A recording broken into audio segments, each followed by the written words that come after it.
నమస్తే, welcome to four sides TV big debate. నేను మీ సంపత్ కుమార్. ఏదైతే జమ్మూ కాశ్మీర్ పెహల్గాంలో ఉగ్రవాదులు అతి కిరాతక చర్యకు పాల్పడి 26 మంది భారతీయ టూరిస్టులను, అందులో మగవారిని హతమార్చారో, ఆ తర్వాత భారత్ మాత్రం ఈ ఉగ్రవాదులను ఏరివేసేటువంటి ప్రయత్నం చేసింది. ఆ దిశగా పాకిస్తాన్ దీని వెనుక ఉన్నట్టుగా గుర్తించింది. ఈ నేపథ్యంలో పాకిస్తాన్కు సంబంధించి పీఓకేలకు వెళ్ళి ఏవైతే ఉగ్రవాద స్థావరాలు ఉన్నాయో వాటిపైన భారత్ అయితే ఆపరేషన్ సింధూర్ పేరుతోటి ఒక ఆపరేషన్ అయితే చేసింది. ఈ ఆపరేషన్ తర్వాత దాయాది దేశం మాత్రం భారత్ పైన ప్రతీకార చర్య తీసుకుంటామంటూ భారత పౌరులే లక్ష్యంగానైతే కాల్పుల విరమణ ఒప్పందాన్ని చేస్తూ కాల్పుల ఉల్లంఘనకు పాల్పడుతూ భారత పౌరుల లక్ష్యంగా పలుమార్లు కాల్పులు జరగడం, ఈ కాల్పులలో కొంతమంది భారతీయ పౌరులతో పాటు సరిహద్దు గ్రామాల్లో ఉన్న పౌరులతో పాటు కొంతమంది జవాన్లు కూడా చనిపోయారు. ఇక అలానే పాక్ కూడా అలానే పాక్కు సంబంధించి ఏవైతే డ్రోన్లు కావచ్చు, మిసైల్స్ తోటి కూడా భారత్లోని ప్రముఖ ఎయిర్పోర్ట్లను, ప్రముఖ నగరాలను టార్గెట్గా చేసుకొని వాటిని కూడా ప్రయోగించడం, వాటిని భారత సైన్యం ధీటుగా చెంప మీద కొట్టినట్టుగా వాటిని నిర్వీర్యం చేయడం ఇవంతా జరగడం. దీంతో పాటు భారత్ కూడా దాడికి ప్రతిదాడి చేస్తూ ధీటుగా జవాబిచ్చింది. ఈ నేపథ్యంలో భారత్ పాక్ మధ్య యుద్ధం ఏ స్థాయికి పోతుంది, ఆపరేషన్ సింధూర్ 2.0 ఇంకా కొనసాగుతుందా అనేది ఈ చర్చ జరుగుతుంది. దీనికి సంబంధించి ఈరోజు సాయంత్రం ప్రధాని నరేంద్ర మోడీ నివాసంలో కూడా త్రివిధ దళాల అధిపతులతోటి ఒక సమావేశం కూడా జరుగుతుంది అని అనుకున్న నేపథ్యంలో ఉన్నట్టుండి అమెరికా అధ్యక్షుడు డొనాల్డ్ ట్రంప్ తన యొక్క అధికారిక ఖాతా ఎక్స్ అండ్ ట్రూత్ పోస్ట్లో కూడా ఒక పోస్ట్ అయితే షేర్ చేశారు.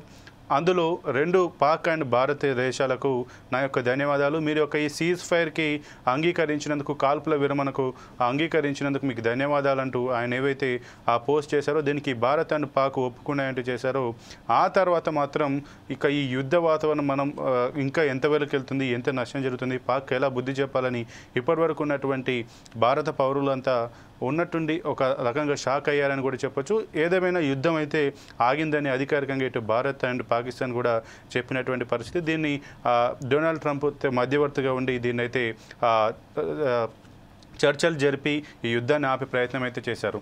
ఇక ఈ క్రమంలో ఏదైతే ఈ యుద్ధం జరిగే క్రమంలో పాకిస్తాన్ భారత్ పైన భారత్ S-400 మిసైల్స్ని, అలాగే జెట్లని, డ్రోన్లని కూల్చివేసినట్టుగా తప్పుడు ప్రచారం చేస్తూ సోషల్ మీడియాలో, యొక్క పాక్ మీడియాలో, ఇంటర్నేషనల్ మీడియాలో మా యొక్క దాడులలో భారత్ సంబంధించి పెద్ద ఎత్తున ఆయుధాలు, జెట్లు కూలిపోయాయని, మేము కూల్చేశామంటూ ఒక తప్పుడు ప్రచారం చేసి ఇంటర్నేషనల్గా నమ్మించే ప్రయత్నం చేశారు. ఇలాగా పాకిస్తాన్ కాస్త ఫేకిస్తాన్గా మారి భారత్ పైన అనేక తప్పుడు ఆరోపణలు, తప్పుడు ప్రచారాలు చేస్తూ ముందుకెళ్ళినటువంటి పరిస్థితి. ఆది నుంచి కూడా పాకిస్తాన్ అయితే భారత్ పైన కయ్యానికి కాలు దువ్వుతూ తనే యుద్ధానికి ఉరుకొల్పింది తప్పించి, భారత్ మాత్రం స్టార్టింగ్ నుంచి మేము ఉగ్రవాదానికి, తీవ్రవాదాని పైన యుద్ధం చేస్తున్నాం తప్పించి పాకిస్తాన్ మీద యుద్ధం చేయట్లేదు, పాకిస్తాన్ యొక్క ఆర్మీ కానీ మిగతా స్థావరాలపైన మేము దాడి చేయట్లేదు అంటూ చెప్తుంది. కేవలం ఉగ్రవాదం పైన, తీవ్రవాదం పైన మేము యుద్ధం చేస్తున్నామంటూ భారత్ అప్పటి నుంచి కూడా అదే స్టాండింగ్ మీద ఉంది. ఈ నేపథ్యంలో ఇంటర్నేషనల్గా భారత్కు ప్రపంచ దేశాలు కూడా మద్దతు తెలిపినటువంటి పరిస్థితి. ఈ నేపథ్యంలో ఏదైతే భారత్కు సంబంధించి, పాక్ సంబంధించి ఏదైతే ఈ కాల్పుల విరమణ జరిగిందో దీనికి సంబంధించి ఈరోజు మనతోటి ఈ చర్చలో పాల్గొంటున్నారు కోటేశ్వర గారు, ప్రముఖ విశ్లేషకులు ఈ చర్చా కార్యక్రమంలో పాల్గొంటున్నారు. నమస్తే సార్. అలాగే మస్తాన్ రావు గారు, ప్రముఖ విశ్లేషకులు కూడా మనతోటి ఈ చర్చా కార్యక్రమంలో పాల్గొంటున్నారు. ముందుగా కోటేశ్వర గారు, మస్తాన్ రావు గారు, మీ ఇద్దరికి నమస్తే అండి. Welcome to four sides TV. Sir, ఏదైతే కోటేశ్వర గారు, ఏదైతే మనం యుద్ధం ఆపరేషన్ సింధూర్ 2.0 ముందుకు వెళ్తుంది, దాని పరిణామాలు ఏ రకంగా ఉంటాయి అనేది మనం అనుకుంటున్న తరుణంలో ఏదైతే ఇప్పుడు ఈ యుద్ధం ఆగిపోయిందని డొనాల్డ్ ట్రంప్ చెప్పడాన్ని మనం ఏ రకంగా చూడొచ్చు? ఎందుకు ఈ యుద్ధం కాల్పుల విరమణ ఒప్పందం చేసుకునేదానికి భారత్ పాకిస్తాన్కి ఏ రకమైనటువంటి ఆంక్షలు పెట్టిందని భావించవచ్చు? తీవ్రవాదం పైన ఏ రకమైనటువంటి సందిగ్ధతను క్రియేట్ చేసింది? ఈ చర్చల్లో ఏ మేరకు ఈ తీవ్రవాదం గురించి, పాక్ యొక్క చర్యల గురించి చర్చించినట్టుగా, వాటి గురించి పాక్ అంగీకరించినట్టుగా ఎటువంటి అంశాలు వచ్చి ఉంటాయని మీరు భావిస్తున్నారు? ఏ రకమైనటువంటి షరతులు లేకపోతే ఇంకోటి ఉన్నది అనేటువంటిది మనకు అప్పుడే తెలియదు. నేను అనుకోవడం ఏ విధమైనటువంటి షరతులు ఉండేటువంటి అవకాశం లేదు. ఎందుకంటే షరతులు అనేసరికి మళ్ళా కొన్ని కొత్త సమస్యలు వస్తాయి. తక్షణమే కాల్పుల విరమణకి అంగీకరించి సాధారణ పరిస్థితులు నెలకొల్పోయినందుకు రెండు దేశాలు అంగీకరించాయని ట్రంప్ చేసినటువంటి ప్రకటన ఈ రెండు దేశాలకే కాదు, మొత్తం దక్షిణాసియా ఈ ప్రాంతానికే ఇది సంతోషకరమైనటువంటి వార్త. దీని పర్యవసానాలు ఎలా ఉంటాయి, ఎటువంటి పర్యవసానాలకి దారితీస్తాయని ఆందోళన చెందుతున్నటువంటి పూర్వ రంగంలో ఈ విధమైనటువంటి వార్త వెలువడింది. దీన్ని Pakistan deputy prime minister Ishaq Dar కూడా ధృవీకరించాడు. కానీ ఇంతవరకు అంటే దాదాపు 2 గంటల నుంచి ఈ వార్త వచ్చింది, 2 గంటల క్రితం. ఈ వార్తని మన వైపు నుంచి ఇంతవరకు మన విదేశాంగ మంత్రి కానీ లేదా ప్రధానమంత్రి కానీ దీన్ని ఇంకా నిర్ధారించలేదు. బహుశా దానికి సంబంధించినటువంటి సంప్రదింపులు అవన్నీ కూడా ప్రధానమంత్రి వీళ్ళందరూ మాట్లాడుతూ ఉంటారు. ఒకవేళ అది లాంఛనప్రాయంగానే ఏ క్షణంలో అయినా వెలువడేటువంటి అవకాశం ఉందనేది నేను భావిస్తున్నాను. ముందు రెండు దేశాల మధ్య ఉద్రిక్తతలు తగిలితే లేదా కాల్పుల విరమణ జరిగితే అటు ఇటు ఉన్నటువంటి బిక్కుబిక్కుమంటున్నటువంటి సామాన్య పౌరులకి ఎంతో రిలీఫ్ గా ఉంటుందనేది మనం గమనించాలి. సరే, తర్వాత ఏం జరుగుతుంది, దీనికి ఎవరైనా షరతులు పెడతారా, షరతులు పెడితే ఏం షరతులు పెడతారు అనేటువంటిది మనకు అప్పుడే అంటే తెలియదు. ఒకవేళ పెట్టినా కానీ మన వైపు నుంచి మనం ఏదైతే బహిరంగంగా ఇప్పుడు డిమాండ్ చేస్తున్నామో పాకిస్తాన్ ఉగ్ర మూకలకి లేదా వాళ్ళ స్పాన్సర్స్ గా ఉన్నటువంటి వాళ్ళకి శిక్షణ ఇవ్వడం, ఆయుధాలు, డబ్బు ఇవ్వడం, ప్రోత్సాహం ఇవ్వడం నిలిపివేయాలనేటువంటి ఒక సాధారణమైనటువంటి బహిరంగంగానే మనం చేస్తున్నటువంటి డిమాండ్నే మనం ప్రతిపాదిస్తాం. అయితే సాంకేతికంగా చూసినప్పుడు లేదా గతంలో జరిగినటువంటి పరిణామాలను ఇవన్నీ చూసినప్పుడు ఎప్పుడు కూడా పాకిస్తాన్ తాము ఉగ్రవాదుల్ని పెంచి పోషిస్తున్నట్టు కానీ లేదా మన మీదకి వాళ్ళని వదులుతున్నట్టు కానీ ఎప్పుడు కూడా అంగీకరించలేదు. అందువలన ఎవరి వైఖరికి వాళ్ళు కట్టుబడి ఉన్నప్పటికీ తక్షణం జరగాల్సింది కాల్పుల విరమణ అనేటువంటి అభిప్రాయం రెండు దేశాల్లో ఉన్నది కనుక సామాన్య జనంలో అమెరికా ఆ విధమైనటువంటి చొరవ తీసుకున్నది. ఆ చొరవ తీసుకున్న ఫలితంగానే ఈ పరిణామం అన్నది మనకి స్పష్టం. ఈ రోజు మధ్యాహ్నం నుంచే దీనికి సంబంధించినటువంటి సూచనలు వెలువడ్డాయి. అమెరికా మంత్రి మార్క్ రూబియోతో తాను చర్చించినట్లు మన విదేశాంగ మంత్రి జయశంకర్ మధ్యాహ్నమే ప్రకటించారు. అదేవిధంగా G7 అమెరికాతో సహా G7 దేశాలు ఈ పహల్గామ్ దాడిని ఖండిస్తూ రెండు దేశాలు కూడా సమన్వయం పాటించి కాల్పుల విరమణ, ఉద్రిక్తతల నివారణకు చొరవ తీసుకోవాలని మధ్యాహ్నానికే G7 దేశాలు కూడా ప్రకటించాయి. వీటన్నిటిని చూసిన తర్వాత ఏ క్షణంలో అయినా ఇలాంటి ప్రకటన రావచ్చు అని చెప్పేసి నేను భావించాను. అది చివరికి 5 గంటల సమయంలో అటువంటి ప్రకటన వచ్చింది. ఇది సంతోషకరమైనటువంటి పరిణామం అనేది నేను చెప్తాను.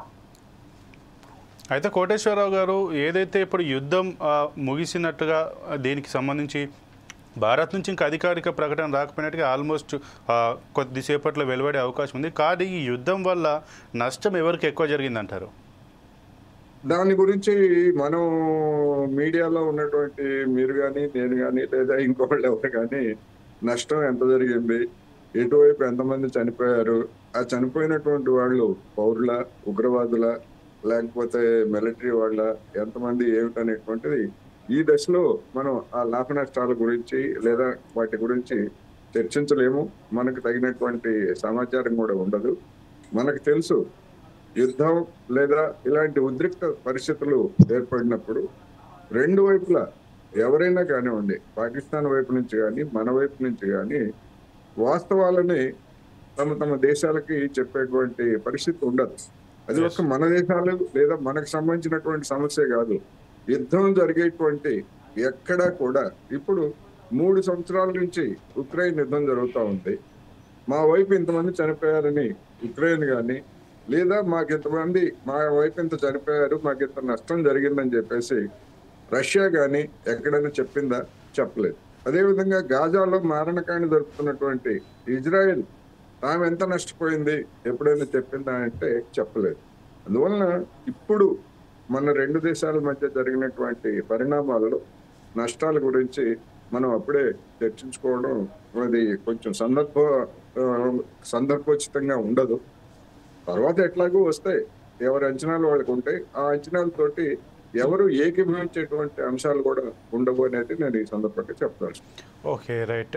మస్తాన్ రావు గారు, ఏదైతే ఇప్పుడు ఈ యుద్ధం ముగిసిందని మనం భావిస్తున్నామో, మనం నిన్న కూడా చర్చించుకున్నాం ఏంటంటే భారత్ కనుక నిజంగా ఒక వారం రోజుల పాటు యుద్ధం చేస్తే పాకిస్తాన్ని చిత్తుగా చేసేస్తుంది అన్న క్రమంలోనే దానికి సంబంధించి యుద్ధ వాతావరణాలపైన మనం ఇటు నార్త్కి సంబంధించి రాష్ట్రాల్లో హై అలర్ట్, అలాగే కొన్ని ఎయిర్పోర్ట్లను కూడా క్లోజ్ చేసిన సందర్భంలోనే ఈ యొక్క యుద్ధం ముగిసిందంటూ కూడా చర్చలు జరిగాయంటూ ప్రకటించారు కదా. దీన్ని మనం ఏ రకంగా చూడొచ్చు? భారత్ ఒకవేళ, ఎందుకంటే స్టార్టింగ్ నుంచి కూడా భారత్ ఉగ్రవాదానికి మేము వ్యతిరేకం, ఉగ్రవాదాన్ని మేము తుడిచివేస్తాం, ఉగ్రవాదాన్ని సహించమంటూ కూడా చెబుతుంది. ఇప్పుడు ఈ యుద్ధం ముగిసినా కూడా ఉగ్రవాదం పైన భారత్ ఏ రకమైనటువంటి చర్యలు తీసుకునే అవకాశం ఉంది? గుడ్ ఈవినింగ్ అండి. Good evening. ఫోర్ సైడ్ వీక్షకులకు, అదేవిధంగా కోటేశ్వరరావు గారికి, మీకు కూడా. ఇప్పుడు యుద్ధం ముగిసిందనేది మనం క్లారిటీగా చెప్పొచ్చు. ఎందుకంటే అటు పాకిస్తాన్ వైపు నుంచి ఇషాక్ దార్ కానీ, మనకు సంబంధించి జైశంకర్ గారు 6:32 6:30 మధ్య ఆయన కూడా ట్వీట్ చేశారు, యుద్ధం ముగిసిందని చెప్తూ ఆయన ఎక్స్ వేదిక ట్వీట్ చేయడం కూడా జరిగింది. సో అదేవిధంగా మనకి ఎవరైతే విక్రమ్ మిశ్రీ విదేశాంగ కార్యదర్శి ఉన్నారో ఆయన కూడా ఆ విషయాన్ని క్లారిటీ ఇచ్చారు. అయితే ఇప్పుడు ఇది ఎక్కడ ప్రాబ్లం ఎక్కడ వస్తుందంటే, ఓకే యుద్ధం వల్ల వినాశనం జరుగుతుంది, అందులో సందేహం లేదనేది పాయింట్. కానీ ఇక్కడ చాలా ప్రశ్నలు లేవనెత్తుతున్నాయి. ఇప్పుడు ఏంటంటే ట్రంప్ గారు కానీ, లేదంటే అమెరికా విదేశాంగ మంత్రి మార్కో రూబియో ప్రకటనలు మొత్తం చూస్తే మనకి అదేదో ఇద్దరిని కలిసి పెద్దన్న పాత్రలాగా పోషించినట్టు కనిపిస్తా ఉంది. నిజానికి ఇక్కడ దోషిగా నిలబడాల్సిందేమో పాకిస్తాన్, కానీ ఆ విషయం ఎక్కడా లేకుండా ఇప్పుడు దేశ ప్రజల్లో అదొక చర్చ బిగిన్ అవుతుంది. ఏంటంటే ఖచ్చితంగా ఇప్పుడు మనము పైచేయి సాధించిన పరిస్థితి, ఒక పక్కన పాకిస్తాన్ ఏమో ఉగ్రవాద దేశంగా ముద్రపట్టడానికి అన్ని సాక్ష్యాధారాలు లభించిన పరిస్థితి.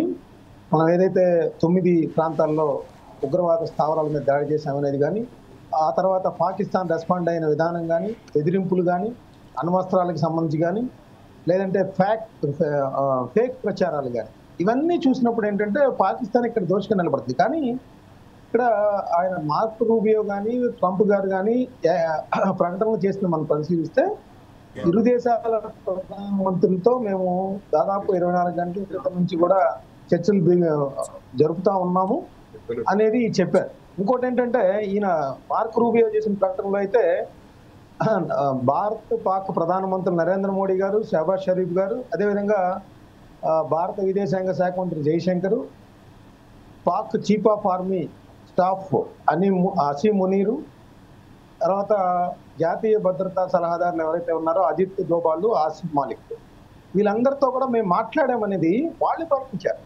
మనం ఎక్కడ వాళ్ళ యొక్క ట్వీట్లో ఇవన్నీ కూడా అంతర్జాతీయ వేదికల మీద ఆల్రెడీ వెళ్ళిపోతా ఉన్నాయి. సో ఇదే ఇప్పుడు కాంగ్రెస్ పార్టీ కూడా ప్రశ్నిస్తున్న పరిస్థితి ఏంటంటే, మనము పైచేయి సాధించినప్పుడు అమెరికా ప్రకటించినటువంటి, యాక్చువల్గా నిన్న ఏం చెప్పారు, విక్రమ్ మిశ్రీ చెప్పిన దాని ప్రకారం అయితే ఇవాళ మధ్యాహ్నం 3:35 గంటలకి director general of military operations Pakistan నుంచి ఫోన్ వచ్చింది. సో వాళ్ళు రిక్వెస్ట్ చేశారు. దాని మీద ఒక పక్కన మళ్ళీ మనకి ఎక్కడ కూడా అమెరికా అది ఏం చేశారని చెప్పాల, వాళ్ళ ట్వీట్లో ఉంది. ట్రంప్ గారి ట్వీట్లోను రూబియో ట్వీట్లో మాత్రమే ఉంది. సో ఆ డీజీఎంఏలు ఇరు డీజీఎంఏలు మాట్లాడిన దాని మీదట ప్రస్తుతం 5 గంటల నుంచి కూడా మనం కాల్పుల విరమణ అనేది అమల్లోకి వస్తుందని చెప్పేసి ప్రకటించిన పరిస్థితి. ఇప్పుడు మన ఆర్మీ కావచ్చు, లేకపోతే ప్రధానమంత్రి గారు కావచ్చు, వీళ్ళందరి మీద ఏముంటుందంటే అసలు ఎందుకు వాళ్ళు ఏం చెప్పారు? ఎందుకంటే ఉగ్రవాదులకు సంబంధించి కానీ ఎటువంటి మనకి బేషరతుగా మనం ముగించాల్సిన అవసరం ఏం లేదు. ఎందుకంటే ఆ పాకిస్తాన్ దోషిగా నిలబడిన సందర్భంలో యుద్ధం ముగించడం అనేది ఇరు దేశాల ప్రజలకు మంచిదైనప్పుడు కూడా ఏదైతే మనకి షరతులు వాళ్ళ మీద షరతులు పెట్టాల్సిన అవసరం ఉంది. అయితే ఇప్పుడు మామూలుగా మనం చూసినట్టయితే భారతదేశం ప్రకటనలో ఏమనుందంటే, మా దేశంలో ఇక నుంచి ఎట్లాంటి ఉగ్రదాడులు జరిగినా కూడా యుద్ధ చర్యగా ప్రకటిస్తామనేది ఒకటి క్లారిటీ ఇచ్చింది. ఆ తర్వాత ఇంకోటి ఏమన్నారు, రేపు 12వ తారీఖు ఇరు దేశాలకు సంబంధించి మళ్ళీ ద్వైపాక్షిక చర్చలు జరిగే అవకాశాలు ఉన్నాయనేది కూడా దానిలో చెప్పారు. మరి అవి ఎక్కడ జరుగుతాయి, ఇండియాలో జరుగుతాయా, లేకపోతే ఎక్కడైనా ఉభయులకి ఏదైనా ఉభయతారకంగా ఎక్కడైనా ప్రదేశం అంగీకరించారనేది క్లారిటీ లేదు.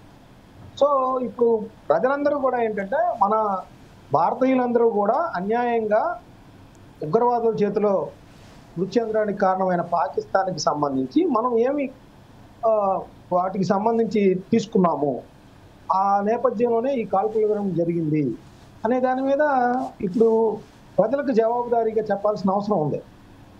సో ఎందుకంటే ఇప్పుడు మనం చూస్తా ఉన్నాం 2-3 రోజుల నుంచి కూడా పాకిస్తాన్ ఆర్థిక పరిస్థితి బాగాలేదని. ఇప్పుడు ఇది అమెరికా పాత్ర గురించి కూడా మనం చూడాలండి. ఎందుకంటే ఇప్పుడు దానికి $100 కోట్ల కానీ తర్వాత ఇంకో 230 కోట్ల డాలర్లకు సంబంధించి లోను శాంక్షన్ చేయడంలో IMF లో ఎక్కువ ఓటింగ్ పర్సంటేజ్ ఉంది కూడా అమెరికాకి.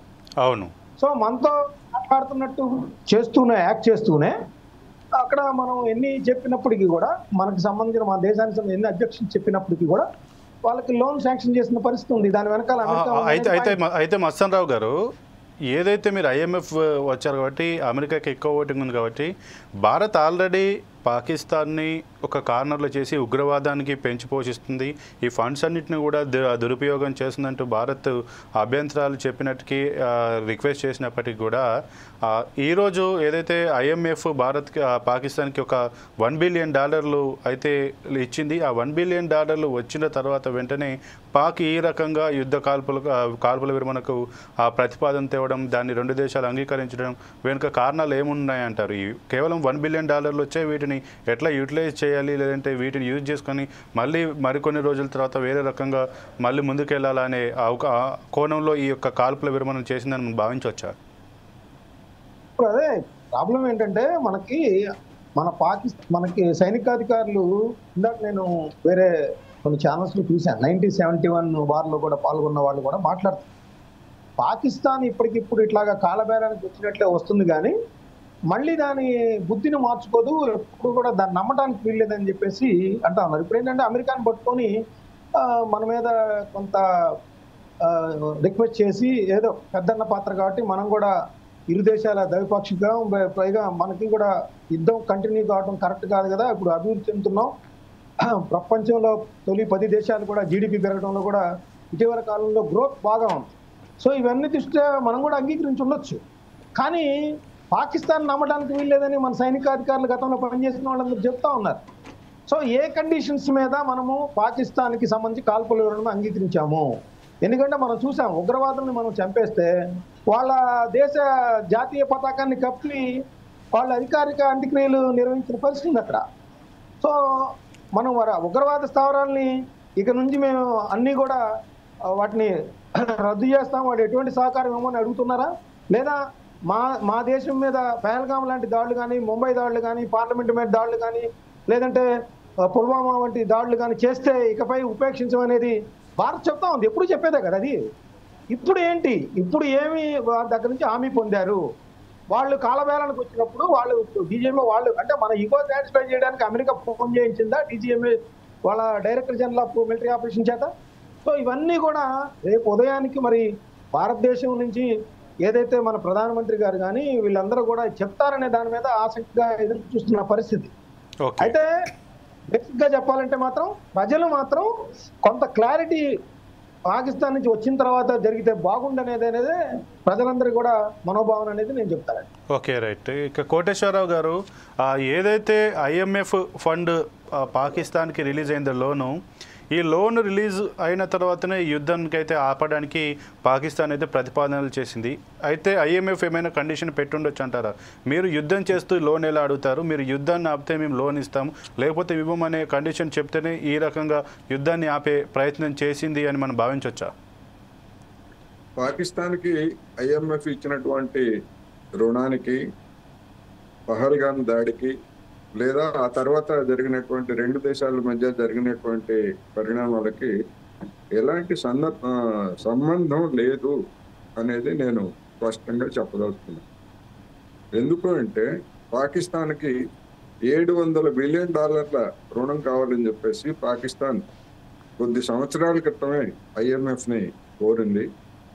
దానికి సంబంధించి సూత్రప్రాయంగా ఇవ్వడానికి 2024 జూలై ఆగస్టులోనే IMF అంగీకరించింది.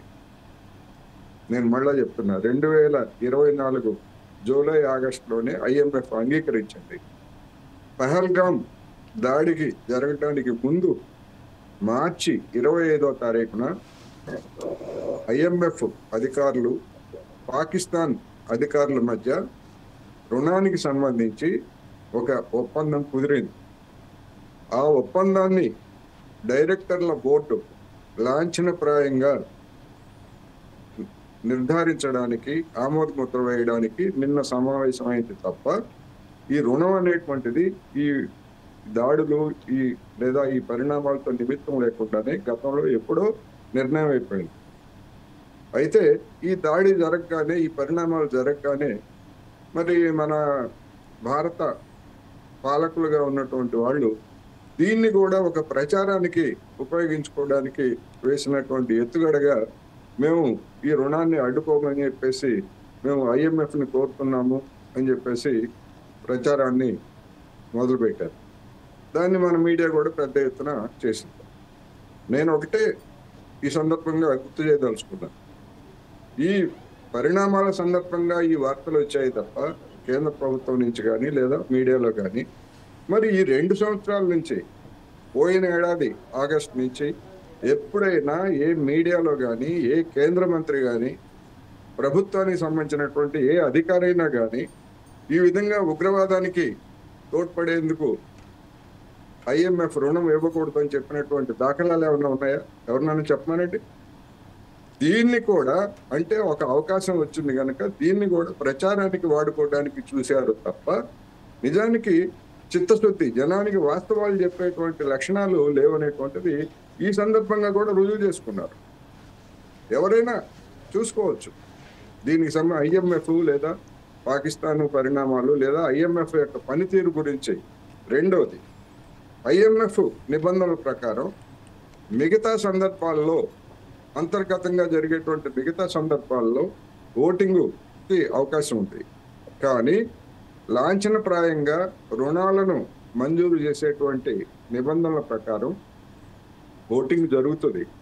కానీ నెగిటివ్ ఓటింగ్ అనేది, వ్యతిరేకమైనటువంటి ఓటింగ్ ఉండదు, నిబంధనలోనే లేదు. అటువంటి నిబంధనలో లేదనేటువంటిది మరి మన ఘనత వహించినటువంటి మన కేంద్ర పాలకులకు కానీ లేదా విధాన నిర్ణేతలకు కానీ తెలియదా?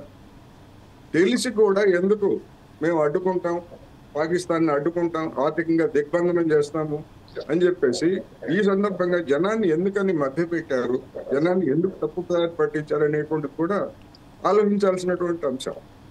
అందుకనే మన ప్రతినిధి పరమేశ్వరన్ అయ్యర్, ఆయన తాత్కాలికమైనటువంటి ప్రతినిధి, పర్మనెంట్ ప్రతినిధి కాదు ఆయన. మన ప్రతినిధిగా ఉన్నటువంటి పరమేశ్వరన్ అయ్యర్ డిసెంట్ నోట్ చేసి మేము ఓటింగ్ని బహిష్కరిస్తున్నామని చెప్పారు. ఒక్క దేశం అంటే ఒక్క దేశం కూడా, మనకు మిత్ర దేశాలు అనుకునేటువంటి దేశాల్లో లేదా ఆ దేశాలకు చెందినటువంటి ప్రతినిధులు ఒక్కరంటే ఒక్కరు కూడా మేము భారత్కు మద్దతుగా మేము కూడా ఓటింగ్ను బహిష్కరిస్తున్నాము అని చెప్పి వచ్చినటువంటి పాపాన పోలేదు. అంటే ఏమిటి దీని పరిణామం ఏంటి? తర్వాత ఎట్లాగో చర్చ జరుగుతుంది అనుకోండి. అందుకని ఈ విషయంలో కూడా జనాన్ని తప్పుదారి పట్టించారనేది నేను ఇక్కడ చెప్పదలుచుకున్నాను. అందరికీ తెలుసు అది ఆగేది కాదు, IMF లోను పాకిస్తాన్కి ఆగేది కాదు, ఆల్రెడీ అయిపోయింది, ఒప్పందం కూడా జరిగింది, లాంఛనప్రాయం స్టాంపు వేయడమే అనేటువంటిది తెలిసి కూడా ఓ పెద్ద నాటకం ఆడారు. ఎందుకు ఆడారు ఈ నాటకం? జనం పట్ల ఏమాత్రం బాధ్యత ఉన్నటువంటి వాళ్ళు జనాన్ని ఈ విధంగా తప్పుదారి పట్టించవచ్చా? జనం పట్ల నిజాయితీ లేనటువంటి వాళ్ళు నిజాలు చెప్తున్నారని ఎట్లా నమ్మాలనేది ప్రశ్న. అయితే కోటేశ్వరరావు గారు, మీరు అన్నట్టుగా అక్కడ ఓటింగ్ మాత్రమే జరుగుతుంది, దాన్ని ఆపలేరని మీరు చెప్తున్నారు. కానీ ఇప్పుడున్నటువంటి పరిస్థితుల్లో మేము ఆపే ప్రయత్నం చేస్తాం, ఆపడానికి మాకు సాధ్యమైనంత వరకు మేము ఇది చేస్తాము. ఎందుకంటే పాకిస్తాన్కి ఆల్రెడీ కాంట్రాక్ట్ అయి ఉండొచ్చు, ఒప్పందం అయి ఉండొచ్చు IMF తోటి. కానీ ఈ ఫండ్స్ రిలీజ్ కాకుండా మా వంతు ప్రయత్నం మేము చేస్తామని చెప్పి ఇప్పుడున్నటువంటి ప్రభుత్వం భావించి ఉండొచ్చు కదా. ఆ రకంగానే ఈ యొక్క బహిష్కరణ కానీ ఇలాగ చేయని భావించవచ్చు కదా.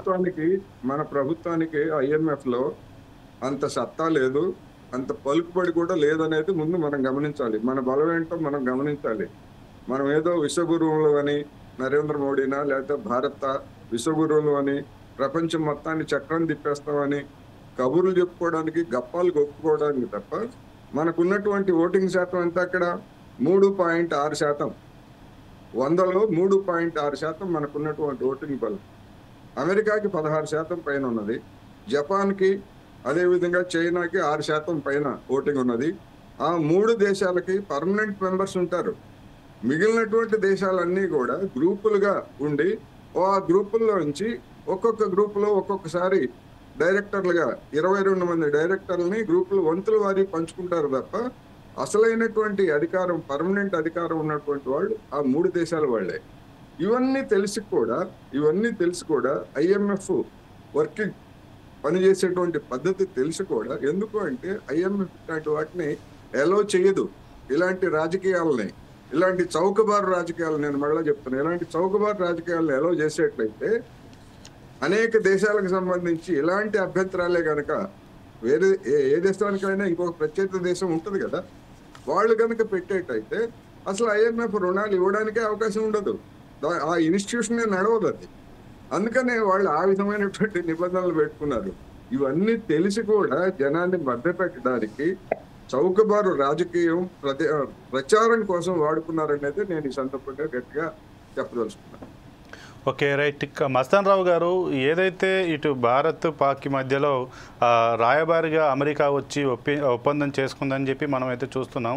గతంలో రష్యా ఉక్రెయిన్కి మధ్య కూడా అమెరికానే వెళ్ళి అమెరికానే కాల్వ వివరణ ఒప్పందం చేసి ఆ తర్వాతకి ఉక్రెయిన్లో ఉన్నటువంటి ఖనిజ నిక్షేపాలపైన మాకు హ్యాండ్ ఓవర్ చేయాలంటూ ఏదైతే ప్రతిఫలం పొందేటువంటి పని అయితే చేసింది. ఆ రకంగా సక్సెస్ అయింది కూడా. ఇప్పుడు ఇదే ఉద్దేశంతో పాకిస్తాన్కి భారత్ మధ్య యుద్ధాన్ని ఆప్ చేసి పాకిస్తాన్లో ఉన్నటువంటి ఏవైనా గనులు కావచ్చు, ఖనిజ నిక్షేపాలు కావచ్చు, అలాగే బలూచిస్తాన్కి సంబంధించి ఏదైతే బలూచిస్తాన్ వేర్పాటువాదులు చేస్తున్నారో మా యొక్క నిక్షేపాలను తరలించే ప్రయత్నం చేస్తున్నారని ఏవైతే లాభాపేక్ష కోసం, వారి స్వార్థం కోసమే అమెరికా ఇప్పుడు పాకిస్తాన్కి భారత్కి మధ్య యుద్ధాన్ని ఆపే ప్రయత్నం చేసిందని మనం భావించవచ్చు. ఎందుకంటే గతంలో స్టార్టింగ్లోనైతే అమెరికా పూర్తిగా భారత్కి సపోర్ట్ ఇస్తానని చెప్పింది. ఆ తర్వాత వాళ్ళు ఇద్దరు కొట్టుకున్నారు. అందులో మేము దూరం వెళ్ళకుండా ఉంటామంటూ కూడా ఆ దేశ ఉపాధ్యక్షుడు చెప్పాడు. ఇప్పుడు ఉన్నట్టుండి వచ్చి యుద్ధాన్ని ఆపి ఈ రకంగా చేయడానికి వెనుక అమెరికా యొక్క ఏమన్నా స్వార్థం కానీ ఏమన్నా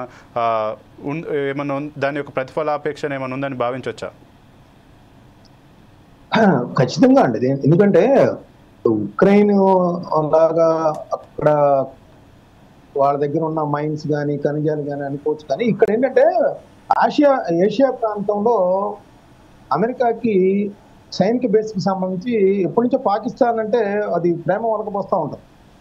ఎందుకంటే వాళ్ళ ఆయుధాలు కూడా గతంలో సరఫరా చేసిన పరిస్థితి పాకిస్తాన్. అంటే భారత్ని కట్టడి చేయాలంటే పాకిస్తాన్ లాంటి దేశాన్ని పక్కన పెట్టుకోవాలనేది కూడా అమెరికా వ్యూహాత్మకంగా ఎత్తుగొట్లు వేస్తూ ఉంటుంది. అందుకనే భారత్కి సపోర్ట్ చేస్తున్నట్టు ఉంటుంది, కానీ గోడ మీద పిల్లివాటంగా ప్రవర్తిస్తున్న తీరును కూడా మనం చూడొచ్చు.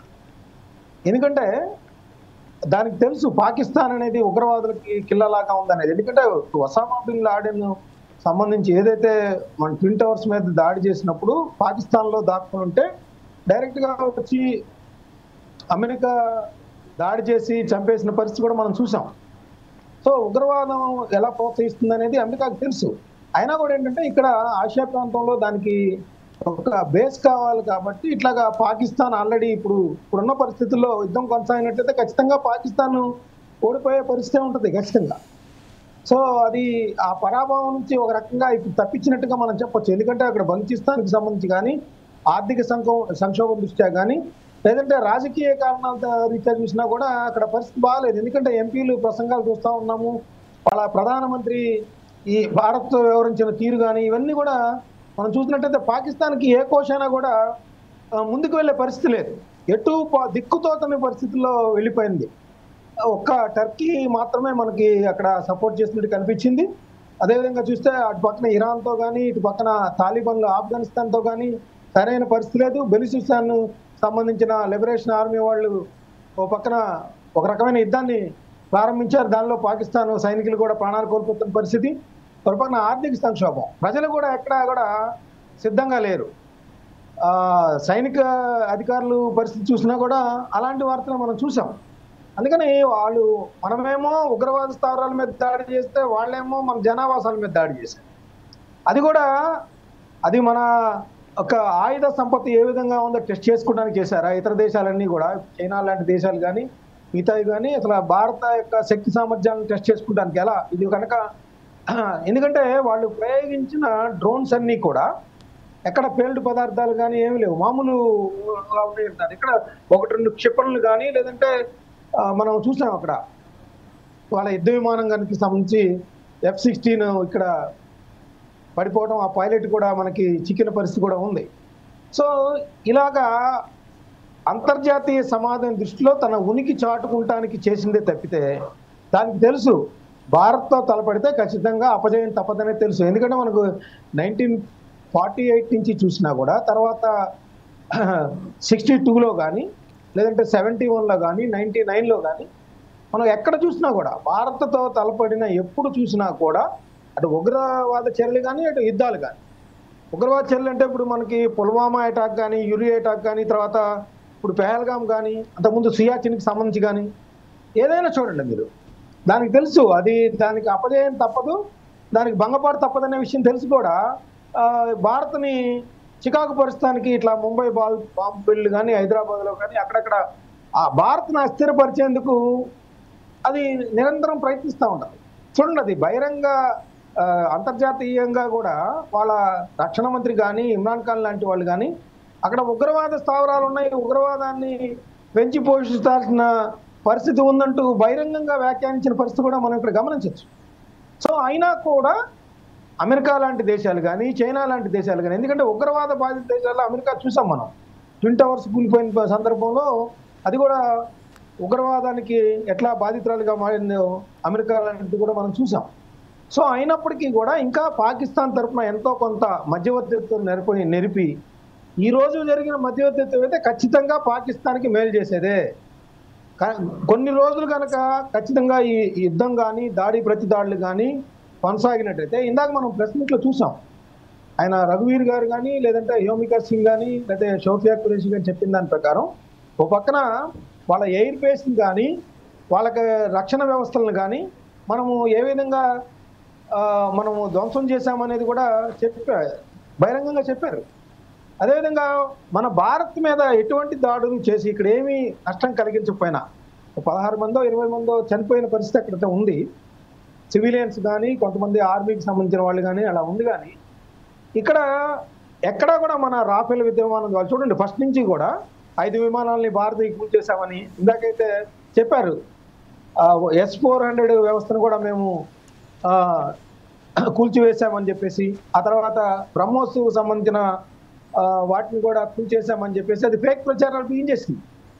అవన్నీ కూడా ఫేక్ ప్రచారాలు వెళ్తా ఉన్నాయి. ఒక పక్కనేమో ఎదుర్కోలేకపోతుంది, ఇంటర్నల్గానేమో సమస్యలతో ముడిపడి ఉంది పాకిస్తాన్కి సంబంధించి. సో పక్కన బెలూచిస్తాన్ సంబంధించిన లిబరేషన్ ఆర్మీ కూడా అక్కడ నిత్యం వాళ్ళ కంటి మీద కునుకు లేకుండా చేస్తుంది. ఇవన్నీ నేపథ్యంలో అమెరికా కాళ్ళు పట్టుకోవటం, అమెరికా తనకున్న పలుకుబడిని భారత్ మీద కొంత రిక్వెస్ట్ చేయడం ద్వారా కానీ లేకపోతే దౌత్యపరంగా వాళ్ళకి ఉండే అవకాశాలు కానీ మొత్తానికి చర్చలు జరపడం ద్వారా ఈరోజు అమెరికా మధ్యవర్తిత్వం వహించిన నేపథ్యాన్ని చూసినట్లయితే ఖచ్చితంగా ఇది పాకిస్తాన్కి మేలు చేసేదే అనేది మనం ఖచ్చితంగా చెప్పచ్చు.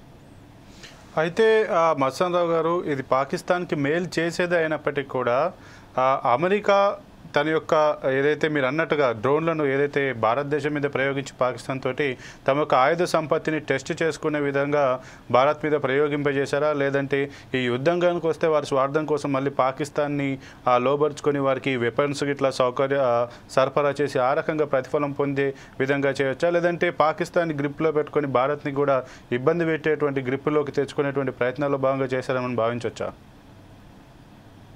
చైనా అమెరికా లాంటి దేశాలు చేసేది అదే కదా. చైనా అమెరికా లాంటి దేశాలు ఇట్లా పాకిస్తాన్ లాంటి దేశాలని గ్రిప్లో పెట్టుకొని ఆ చుట్టుపక్కల ఉన్న ఏదైతే పెద్దన్న పాత్ర పోషిస్తూ వాళ్ళని కంట్రోల్ చేయడానికి మాతో రిలేషన్స్ ఉంటేనే మీకు బాగుంటుందనే ఒక ఇండికేషన్స్ ఇస్తూ ముందుకు వెళ్తూ ఉంటాయి ఎప్పుడు కూడా. ఎందుకంటే భారత్ చాలా వేగంగా అభివృద్ధి చెందుతున్న పరిస్థితి కూడా మనం చూసాము. గత 10-15 సంవత్సరాలుగా చూస్తే అందరికంటే ధీటుగా భారత్ ఎదుగుతూ ఉంది. ఆయుధ సంపత్తి పరంగా కానీ, లేదంటే మనం చూసాం రాకెట్ ప్రయోగించిన సందర్భంలో కానీ, లేదా ఆహారం విషయంలో కానీ, ఇంకా ఇతరత్ర ఏ విధంగా చూసినా కూడా భారత్ మ్యాన్ పవర్స్ కూడా చూడండి, అమెరికా కానీ ఏ దేశంలో చూసినా కూడా ఆ మ్యాన్ పవర్ అంతా కూడా ఇక్కడి నుంచి వెళ్తూ ఉంటారు. సో వీటన్నిటి నేపథ్యాన్ని కూడా చూసినప్పుడు ఖచ్చితంగా చైనా కానీ అమెరికా కానీ భారత్ ఏ విధంగా స్పందిస్తుంది, ఏ విధంగా రియాక్ట్ అయింది, వాళ్ళ దగ్గర ఉన్న ఆయుధ సంపత్తి ఏంటి, అవన్నీ కూడా వాళ్ళ అంచనా వేయటానికి కూడా కొంత ఈ 2-3 రోజులు లేకపోతే 4 రోజులుగా జరిగిన వ్యవహారాలన్నీ కూడా వాళ్ళు అబ్జర్వ్ చేస్తున్న పరిస్థితి కూడా ఉంటుందనేది నేనైతే అంటాను. ఓకే, ఇక కోటేశ్వరరావు గారు ఏదైతే మసన్ రావు గారు చెప్పినట్టుగా భారత్ ఏదైతే ఇప్పుడు పాక్ భారత్ మధ్య ఏదైతే యుద్ధం ఒప్పందం కాల్పుల విరమణ ఒప్పందం జరిగింది, కానీ పాక్ మాత్రం బయటకు వచ్చి చెప్తుంది భారత్ దీనికి ఎందుకు చెప్పాలి, ఎందుకు వాళ్ళు యుద్ధాన్ని విరమించుకోవాల్సి వచ్చింది, పాక్కి సంబంధించి భారత్ ఏ రకంగా ఆంక్షలు పెట్టింది, లేదంటే దీనికి సంబంధించి ఇప్పటిదాకా పెద్ద ఎత్తున మేము పాక్ పైన మేము ఇట్లా ఈ రకంగా దాడి చేస్తాం, ఈ రకంగా ఇరకాటం పెట్టేటువంటి ప్రయత్నం చేస్తామని చెప్తున్నారు. కానీ భారత ప్రజలకు ఏ రకమైనటువంటి సమాధానం చెప్తారని ఆయన ప్రశ్నించినారు. దీనిపైన ఎట్లా స్పందిస్తారు? అది స్పందించాల్సింది భారత ప్రధాని. ఈ సందర్భంగా అయినా కనీసం ఈ సందర్భంగా అయినా జర్నలిస్టులతోటి తన భావాలని లేదా జర్నలిస్టుల నుంచి వచ్చేటువంటి ప్రశ్నలని ఎదుర్కొని జనానికి సమాధానం చెప్పాల్సినటువంటి బాధ్యత దేశ ప్రధాని మీద ఉంది. అఖిలపక్ష సమావేశాలకే హాజరుగానేటువంటి పెద్ద మనిషి ఆ పని చేస్తాడని నేనైతే అనుకోవట్లేదు. ఒకవేళ ఏదైనా అసాధారణ పరిస్థితుల్లో అలా చేస్తే అది అటు సూర్యుడు ఇటు పొడిచినట్టుగానే అవుతుంది తప్ప మరొకటి కాదనేది నా అభిప్రాయం. అందుకని ఏం జరిగినా ప్రతిదీ ప్రధానమంత్రి నరేంద్ర మోడీకే ఆపాదించారు కదా, చేయాలని అపజేయాలని. అందుకని దీన్ని కూడా మనం ప్రధానమంత్రి నరేంద్ర మోడీ గారి ఖాతాకి వేసి ఆయనే జనానికి చెప్పాలనేది మనం కోరుతున్నాం. ఇంతవరకు పార్లమెంటుని పాకిస్తాన్ పార్లమెంటు సమావేశాలు జరిగాయి. ఇవి దీనికోసం ప్రత్యేకంగా జరిపినట్టు కనిపిస్తా ఉంది. అందులో విమర్శలు చేసేటువంటి వాళ్ళకి కూడా అక్కడ మాట్లాడేటువంటి స్వేచ్ఛ ఇచ్చారు. అవన్నీ కూడా మన మీడియా కూడా ఒక ఎంపీ ఏడుస్తూ మాట్లాడినటువంటి దాన్ని పెద్ద ఎత్తున మనం ప్రచారం చేశాం. కానీ ఇంత జరుగుతూ ఉంటే దేశానికి సుప్రీం అయినటువంటి పార్లమెంట్ని సమావేశపరచడానికి మన పెద్దలకి సమయం దొరకలేదు. అందువలన మరి ఏ విధమైనటువంటి ప్రజాస్వామ్యం గురించో లేకపోతే జవాబుదారీతనం గురించి ఏ విధంగా చెప్పుకుంటారు, ఏ విధంగా సంజాయిషి ఇస్తారు లేదా వివరణ ఇస్తారు అనేటువంటిది మనం చూడాల్సి ఉంది. ఇక్కడ గమనించాల్సింది ఏంటంటే ఉగ్రవాదుల దాడికి మాత్రమే మేము పరిమితం అయ్యాము, మేము పాక్ సైనిక స్థావరాల మీద మేము ముట్టుకోలేదు అని చెప్పేసి మన వాళ్ళు చెప్పారు. కానీ ఆ దశ ముగిసిన తర్వాత గడిచినటువంటి 2 రోజులుగా అటు పాకిస్తాన్ వాళ్ళు కానీ ఇటు మనం కానీ పరస్పరం యుద్ధ స్థావరాలు లేదా సైనిక కేంద్రాల మీదనే మనం దాడులు జరిపాం. ఇప్పుడు కాల్పుల విరమణ అంటే ఏది అంటే ఈ రెండో పార్ట్, మొదటి పార్ట్ కాదు, రెండో పార్ట్కి కాల్పుల విరమణ.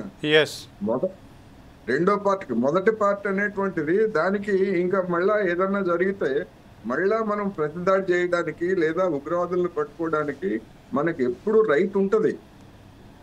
ఏ దేశానికైనా అది రైట్ ఉంటది.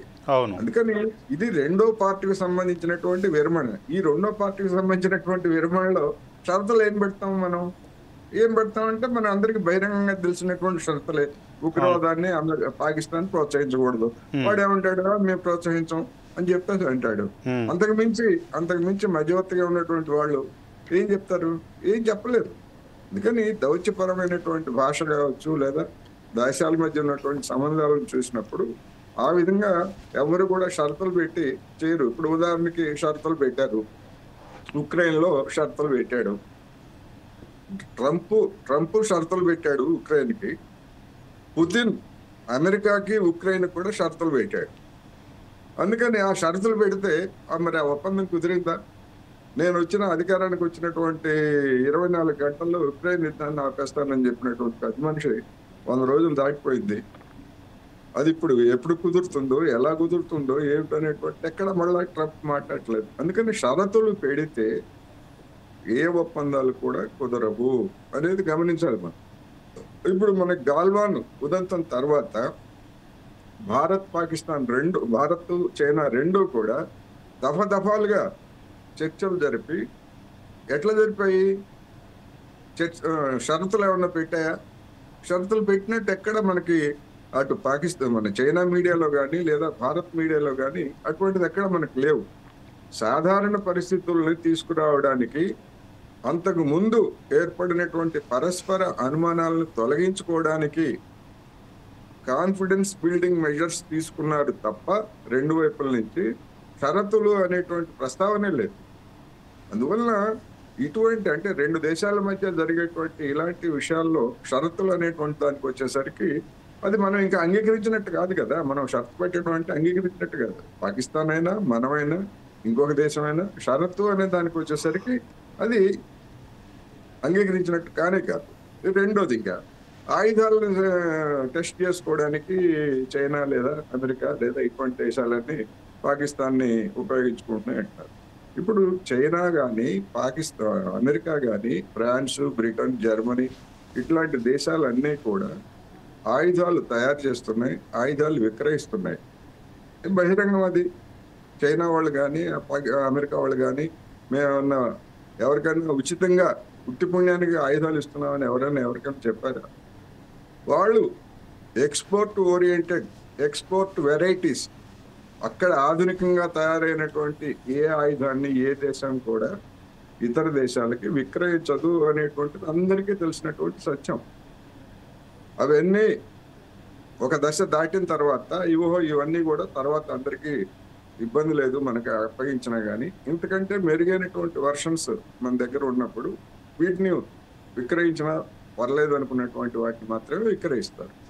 అందుకని ఏదో చైనా వాళ్ళు, అమెరికా వాళ్ళు టెస్ట్ చేసుకోవడం కోసం పాకిస్తాన్ ద్వారా ఇలాంటి పనులు చేయించారు అని అనుకుంటే నేనైతే ఆ అభిప్రాయంతో నేను ఏకీభవించట్లేదు. ఎందుకంటే వాళ్ళు టెస్ట్ ఆల్రెడీ వాళ్ళ దేశాల్లో వాళ్ళు టెస్ట్ చేసుకుంటారు. అయితే అమెరికాకి సంబంధించి గతంలో అలాంటి విమర్శలు వచ్చాయి.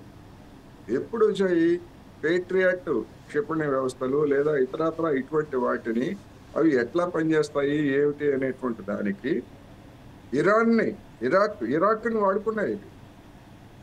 ఇరాక్ మీద తప్పుడు ఆరోపణ చేసి సద్దాం హుస్సేన్ ఏదో మారణాయుధాలను గుట్టలుగా పోసాడనేటువంటి పేరుతోటి అమెరికా తన ఆయుధాలను అక్కడ పరీక్షించుకుందనేటువంటిది జగమెరిగినటువంటి సత్యం. అందువల్ల అటువంటి చరిత్ర ఏదైనా ఉంటే అమెరికాకి ఉంది తప్ప, ఇప్పుడు ఇజ్రాయెల్లో కూడా జరుగుతున్నది అదే. ఇజ్రాయెల్లో కూడా వాళ్ళకి డోమ్ ఇచ్చారు. ఇవన్నీ కూడా ఏమిటంటే ఆ డోమ్ సరిగ్గా పనిచేస్తుందా లేదా, ఎదుటి వాళ్ళు దాడి చేస్తే అనేటువంటి టెస్టింగ్ చేసుకుంటున్నారు అక్కడ.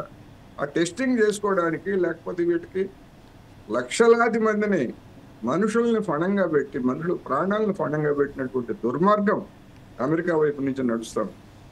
అందువలన మనం ఇటువంటి సందర్భాల్లో ఇప్పుడు ఈ జరిగినటువంటి పాకిస్తాన్ది అటువంటి పాత్రని నేనైతే అనుకోవట్లేదు. ఎందుకంటే అవన్నీ కూడా F-16 విమానాలు ఎట్లా పనిచేస్తాయో ఇంతకు ముందే తెలుసు కదా. కొత్తగా పాకిస్తాన్ ద్వారా పరీక్షించుకోవాల్సినటువంటి అవసరం అయితే ఏమి లేదు. కానీ ఈ సందర్భంగా నేను అన్నది ఏంటంటే భారత్ మీద దాడి, ఒక్క నిమిషం అండి మీరు అనుమతిస్తే, భారత్ మీద ఏదైనా ప్రయోగించినప్పుడు భారత్ ఎలా రియాక్ట్ అవుతుంది, భారత్ దగ్గర ఎట్లా సాధన సంపత్తి ఉంది, దాని రక్షణ వ్యవస్థలు ఎలా ఉన్నాయి అనేది కూడా అబ్జర్వ్ చేయడానికి చేశారనేది కూడా మనం అనుకోవచ్చు కదా అనేది నా ఉద్దేశం. అది మీ అభిప్రాయం. నేనైతే ఆ విధమైనటువంటి అభిప్రాయం నాకైతే లేదు. మీ అభిప్రాయం నేనేం కాదంటలేదు. ఎందుకు అంటే మన దేశం ఎట్లా స్పందిస్తుంది, లేకపోతే మన శక్తి సామర్థ్యాలు ఎట్లాంటివి ఏంటి. ఇప్పుడు S-400 ఉంది. S-400 మనం టెస్ట్ చేస్తే దాని రష్యా సామర్థ్యం తెలుస్తుందా? కాదు కదా. ఆల్రెడీ ఆల్రెడీ రష్యా వాళ్ళు దాన్ని సామర్థ్యాన్ని ఉక్రెయిన్ లో వాళ్ళు ప్రయోగించి చూశారు, లేదా ఉక్రెయిన్ నుంచి వచ్చేటువంటి వాటన్నిటిని కూల్చివేయడానికి ప్రయోగించారు. అవన్నీ ఆల్రెడీ టెస్టెడ్. అందుకని అయితే ఒకటి మాత్రం మనం చెప్పుకోవచ్చు. ఇప్పుడు ఆధునికమైనటువంటి ఆయుధాలు ఇచ్చినప్పుడు ఉక్రెయిన్ లో జరిగింది ఏమిటి, వాడికి ఆయుధం ఎట్లా ఉపయోగించుకోవడానికి అక్కడ ఉన్నటువంటి సైనికులకి ఆధునికమైనటువంటి ఆయుధాలను ఎట్లా ఉపయోగించుకోవాలో కూడా తెలియదు. వాడు ట్రైన్డ్ కాదు కాబట్టి వాడు పశ్చిమ దేశాల అమెరికా వాళ్ళు లేదా ఐరోపా దేశాల వాళ్ళు వాళ్ళకి ట్రైనింగ్ ఇచ్చారని, లేదా వాళ్లే అక్కడ ఉండి ఎట్లా ప్రయోగించాలో చెప్పారనేటువంటి వార్తలు వచ్చాయి. అందుకని మనకి అటువంటి ట్రైనింగ్ ఆల్రెడీ మన సైన్యానికి అటువంటి ట్రైనింగ్ అవసరం లేదు. Already we are well equipped, well trained కూడా. అందుకని మనల్ని టెస్ట్ చేయడానికి ఆ విధంగా చేయడం అనేటువంటిది ఇది కొంచెం అతిశక్తిగానే నాకైతే అనిపిస్తుంది. సరే, ఎవరి అభిప్రాయం వాళ్ళు కలిగి ఉండొచ్చు. Okay right. ఇక మస్తాన్ రావు గారు, ఏదైతే ఇప్పుడు ఈ యుద్ధం కాల్పుల విరమణ యుద్ధం ఆగిపోయింది అంటున్నారు, ఒకవేళ దీని గురించి మళ్ళీ రెండు దేశాలకు సంబంధించి ప్రతినిధులు కావచ్చు, ఆ ప్రధానులు ఏమన్నా చర్చలు జరిపే అవకాశం ఉందా? ఇంకోటి, POK ఏదైతే పాక్ ఆక్యుపైడ్ కాశ్మీర్ ఉందో దీని గురించి ఏమైనా చర్చలకు వచ్చేటువంటి అవకాశం ఉందా? ముఖ్యంగా మన భారత్కు సంబంధించి ఏదైతే ఉగ్రవాదంతో మనం ఎంత ఇబ్బందులు పడుతున్నాం, ఈ ఉగ్రవాదం పైన కూడా భారత్ ఇంతటితోటి అవుతుందా? దీనిపైన ఇంకా ఏమైనా ఉక్కుపాదం మోపేలాగా ఏమైనా కఠిన చర్యలు తీసుకోవడం కానీ, పాకిస్తాన్ని ఏమన్నా ఇందులో ఇన్వాల్వ్మెంట్ అవ్వకుండా ఏమైనా జాగ్రత్తలు తీసుకునే విధంగా పాకిస్తాన్ హెచ్చరించేటువంటి అవకాశాలు ఏమైనా ఉన్నాయా? ఇప్పుడు ఇచ్చిన ప్రకటనలో 12వ తారీఖు ద్వైపాక్షిక చర్చలు జరుగుతాయని చెప్పేసి అంటున్నా. దాని మీద క్లారిటీ రాలేదు. రెండోది ఏంటంటే కాశ్మీర్కి సంబంధించి ఏ మధ్యవర్తిత్వానికి మనం అంగీకరించట్లేదు తొలి నుంచి. దాన్ని ఇప్పుడు కేవలం పెహల్గాం దాడి, ఉగ్రవాదులకు సంబంధించి పాకిస్తాన్ ప్రోత్సాహము, దానికి సంబంధించి మనం రియాక్ట్ అయిన విధానం గురించే జరుగుతుంది తప్పితే నాకు తెలిసి అయితే కాశ్మీర్ గురించి ఎజెండాలో ఉంటుందని నేనైతే అనుకోను. ఎందుకంటే గత మనం దశాబ్దాలుగా చూస్తా ఉన్నాం కాశ్మీర్కి సంబంధించి మనకు నిశ్చితాభిప్రాయం ఉంది, దానికి సంబంధించి అలానే వెళ్తుంది. రెండోది ఏంటంటే, ఇప్పుడు ఇందాక కోటేశ్వరరావు గారు చెప్పినట్టు, ఇప్పుడు మన పార్లమెంట్ ఇప్పుడు కాంగ్రెస్ పార్టీ డిమాండ్ చేసింది. జయరాం రమేష్ గారు ఏమన్నారంటే, అసలు పార్లమెంటును వెంటనే సమావేశపరచాలి, పార్లమెంటు అఖిలపక్ష సమావేశం ఏర్పాటు చేయడంతో పాటు పార్లమెంటు వెంటనే సమావేశపరచాలని డిమాండ్ చేశారు. వాళ్ళు ఇంకోటి కూడా అబ్జెక్ట్ చేస్తా ఉన్నారు. అసలు ఏదైనా కాల్పుల విరమణ లాంటివి జరిగితే ముందు మన దేశం నుంచి లేదంటే పాకిస్తాన్ నుంచి రావాలి, కానీ ట్రంప్ మొదటగా ప్రకటన చేయటం ఏంటనేది కూడా వాళ్ళు ప్రశ్నిస్తూ ఉన్నారు. అది చాలా మంది ప్రజల అభిప్రాయం కూడా అనేది నాకైతే అనిపిస్తా ఉంది. కొద్దిసేపటి కింద చాలా మందితో మాట్లాడినప్పుడు కూడా ఇదే విధమైన అభిప్రాయం ఎక్కువ అవుతుంది. ఎందుకంటే ఈ రెండు దేశాల మధ్య ఉన్నప్పుడు వాళ్ళేదో మన మీద కూడా పెత్తనం చేస్తారనే ఒక సుప్రీమసీ మనకి ఏదైతే ఉంటుందో దాన్ని వాళ్ళు తీసుకున్నట్టుగా ఫీల్ అయ్యే అవకాశం ఉంది. ఎందుకంటే పాకిస్తాన్ మీద మనం ఎవరి సహాయం లేకుండా మనము వాళ్ళని దెబ్బ కొట్టే అవకాశం ఉంది. మన శక్తి సామర్థ్యాలు ఆ విధంగా పెంపొందున్నాయి.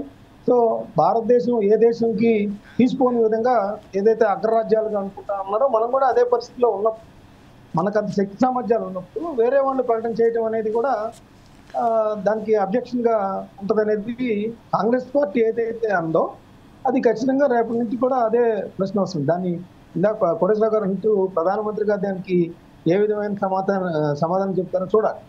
ఎందుకంటే మనము గతంలో యుద్ధాలన్నీ చూసినప్పుడు నెహ్రూ గారు ఉన్నప్పుడు ఆయనకే క్రెడిట్ ఇచ్చారు.